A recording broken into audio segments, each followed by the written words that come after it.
여주인공 미국 슈퍼히어로물입니다. 완결되었습니다.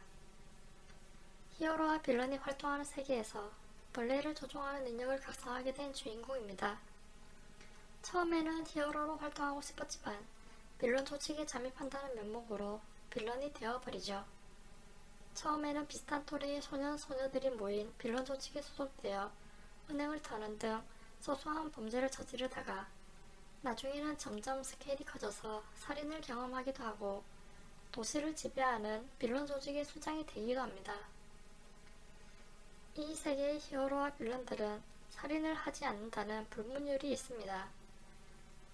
히어로가 빛나기 위해서는 빌런이 있어야 하니까요. 각성자가 등장하기 시작한 초창기에는 그런 불문율이 없었기 때문에 각종 사건, 사고가 일어났었고 더군다나 인간이 아닌 정말 초래자라고 하는 초월적인 존재들이 인류를 위협하고 있기 때문에 정말 초래자와 싸울 때는 히어로와 빌런이 협력하기도 합니다. 물론 저런 불문율을 지키지 않는 빌런들도 있습니다. 그런 빌런들은 세장이라고 불리는 탈출이 불가능한 특수한 교도소로 갇히기도 하고 부득이한 경우 현장에서 사살하는 것도 허용되어 있습니다.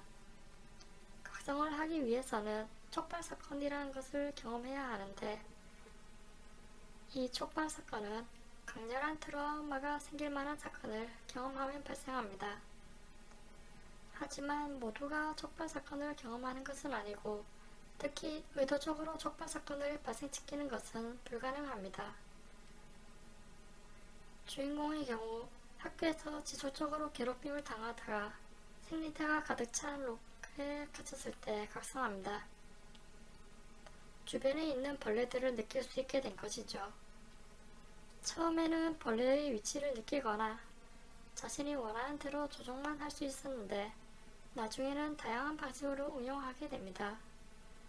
다른 사람의 몸에 벌레를 붙여두면 위치를 알 수도 있고 특히 투명한 능력을 사용한 히어로가 접근할 때도 주변에 퍼져있는 벌레들의 위치가 바뀌는 것을 통해 감각적으로 느낄 수도 있습니다. 시각이나 청각은 인간의 감각과 달라서 초반에는 제대로 활용하기 어렵지만 벌레들을 이용해 그 사람의 체격이나 옷 등은 파악이 가능합니다.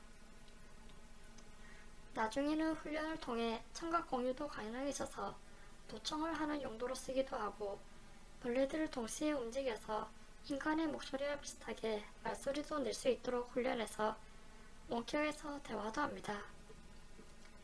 중후반이 되면 다른 사람이 보기에 주인공의 행동에서 이질감을 느끼게 됩니다. 주변에 퍼져있던 벌레들의 감각을 이용해 일정 범위 이내에 모든 것을 감지할 수 있게 되기 때문에 길을 건널 때도 고개를 돌려서 차가 오는지 확인하지도 않습니다. 여럿이서 대화를 할 때도 주인공이 의도적으로 상대를 바라보는 것이 아닌 이상 무표정한 상태로 마치 로봇처럼 가만히 있으면서 대화를 하는 것처럼 보입니다. 물론 속으로는 소설 주인공답게 온갖 생각을 하고 있지만 다른 사람이 보기에는 티가 안 나죠. 다른 테이밍이나 소환사 계열 능력과 가장 큰 차이점은 주인공이 조종할 수 있는 벌레의 숫자에 한계가 없다는 것입니다. 단지 능력이 적용되는 범위에만 한계가 있습니다. 즉, 범위 안에 물리적으로 들어올 수 있는 벌레의 숫자가 곧 주인공이 조종할 수 있는 벌레의 숫자입니다. 다만 주인공이 차량이나 비행기 등 이동수단을 타고 이동할 때는 그 속도를 따라오지 못하는 벌레들이 있으므로 새로운 곳으로 이동하면 보통 그 주변의 벌레들을 모으는데 시간이 걸립니다. 특히 순간이동 능력자도 있는 세상이고 차원 이동도 가능한 세계가 아니라 급할 때 바로 상할 벌레들을 데리고 다녀야 하죠. 주인공이 평소에 의상 여기저기나 머리카락 속에 숨겨둔 벌레들도 있지만 나중에는 벌레 보관함을 쓰기도 합니다. 수천, 수만 마리의 벌레를 동시에 조종하면서도 주인공은 평범하게 대화도 하고 생각도 할 수 있습니다. 벌레 조종과 관련된 멀티태스킹 능력이 말 그대로 초월적인 것이죠. 후반에는 억 단위를 넘어서서 조 단위의 벌레도 조종합니다. 사실 읽으면서 이 소설을 바탕으로 미국 드라마나 영화를 만들어도 괜찮겠다 싶은 생각이 들었는데 막상 그렇게 되면 주인공이 조종하는 수많은 벌레들을 CG로 구현하기가 굉장히 힘들 것 같더군요. 특히 주인공과 멀리 떨어진 곳에 있는 벌레들의 감각을 공유하는 장면들이 굉장히 많아서 소설과 달리 영상으로는 묘사하기 힘들 것 같더군요. 원래 미국에서 연재되었던 소설을 한국어로 번역한 것이라고 하는데 영문판 원작은 2013년에 완결되었다고 합니다. 한글판 번역본은 2020년에 번역을 시작해서 올해 2022년 5월에 완결되었더군요.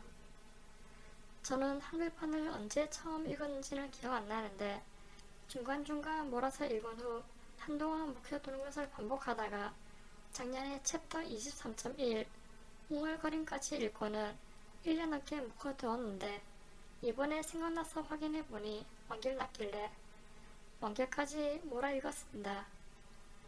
다만 한글로 번역된 건 1부인 원뿐이고 2부인 워드의 경우 영문판은 2020년 5월에 완결되었지만 워드는 한글로 번역할 예정이 없다고 마지막 호의 번역가 후기로 적혀 있더군요.